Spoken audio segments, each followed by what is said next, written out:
friends, welcome to TechTouch channel. Today I am going to show you in this video how to fix Valorant not updating after latest update.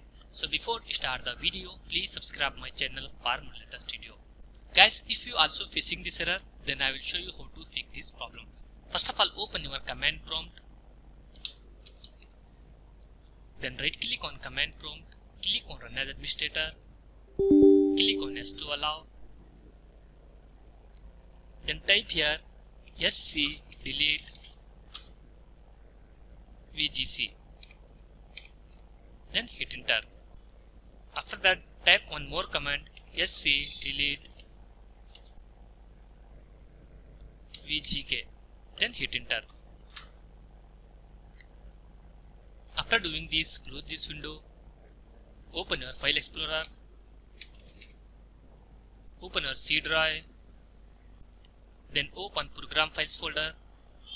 After opening program files folder, search here right Vanguard folder. Then select right Vanguard folder. Then delete from here. After doing this, once you restart your PC or laptop, fix your problem. So in this you fix Valorant not updating after latest update problem in Windows 11 PC. Thanks for watching friends. Hope you like this video. If you like this video, please like, share and don't forget to subscribe my channel.